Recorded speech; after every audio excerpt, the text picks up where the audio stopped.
Pero anong chance, Sen? Kung yung ano yan, yung para ho ay maalis yung 12% VAT na yan. Kailangan nga lang, umpisahan na naming dinggin. Kaya nga sabi ko, pakikausapin na ninyo ako si Senator Pia na i-organize na yan.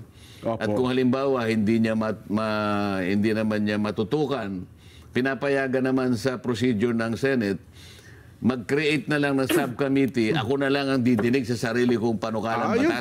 Tama. So ipatatawag ko lahat kung sino yung kukontra. Ayan. Yung mga hindi ko kontra, hindi ko na patatawag eh. Kung sino man ang gustong kumontra sa panukalang batas na ito, inaanyayahan ko lahat.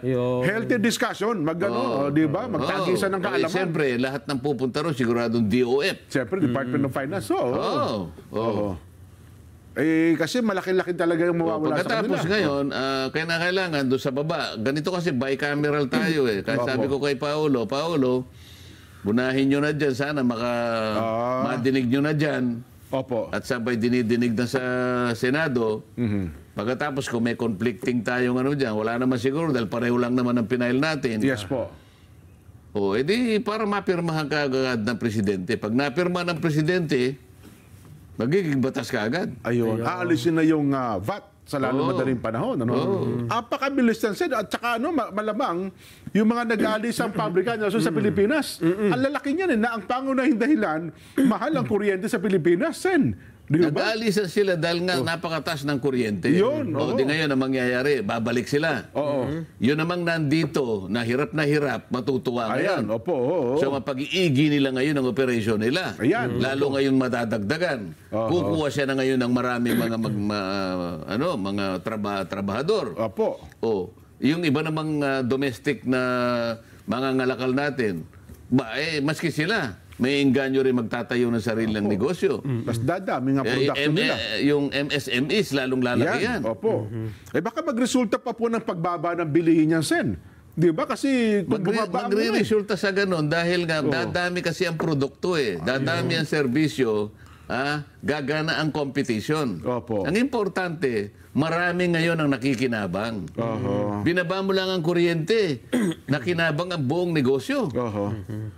Bakit hindi yun ang tingnan nila? Tinitingnan mo kagad yung nawalan ka kagad ng kapag-kolekta mo eh. Maging imaginative ka. Pero baka tanong nila, ano kaya ang chance niyan, Sen? Baka naman parang sugal yan na nag-aalat-tsamba tayo kung ganun nga magiging resulta nito kung bababata. Kung maaalis yung 12% value-added tax. Sagutin mo nga sa Nelson. Hirap na ako nagpapaliwanag dito, hindi pa niya... Sinagot nag-usap na kasi kayo ni Finance Secretary Ralph Recto sa isang meeting. Yung isa naman yun. Sa Senado rin eh. Yung isa, hindi siya kumontra ron, dadagdagan ko pa yan, sabi niya. Naalala mo ito na sinasabi ko, tanggalin natin ang ayuda. Ayun, yun nga. Huwag kayo nakukompuse, dalawa yan. Konektado lang sa kuryente dahil yung isa, inindex ko sa kuryente. Pero yung isa, direktang pinabababa ko, aalisin ko yung 12% VAT. Kasi doon sa mga ayuda, 198 million ho yun.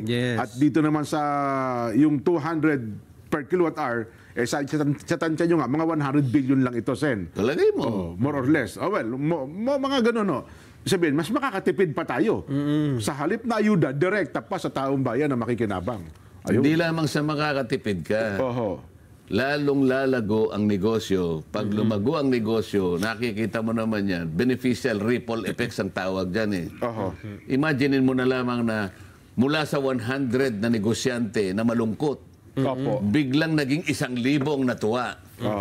Doon lamang makikita mo yung paglaki. Ngayon, kapag dumami yung negosyo, dumami yung manggagawa, tataas ang income. Bawat isang manggagawa, sabi nga nila, tataas yung personal disposable income. Pag tumaas yun, marami siyang mabibili.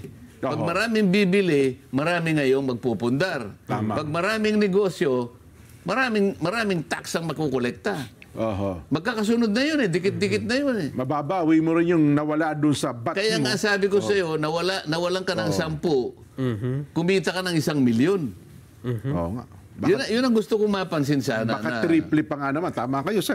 Sabi ko nga, anong malay niyo sa unang pagkakataon? Ang bansa natin ay bigla na lang naging nag-grow ng 10% ang GDP. Hindi pa natin nagagawa yan.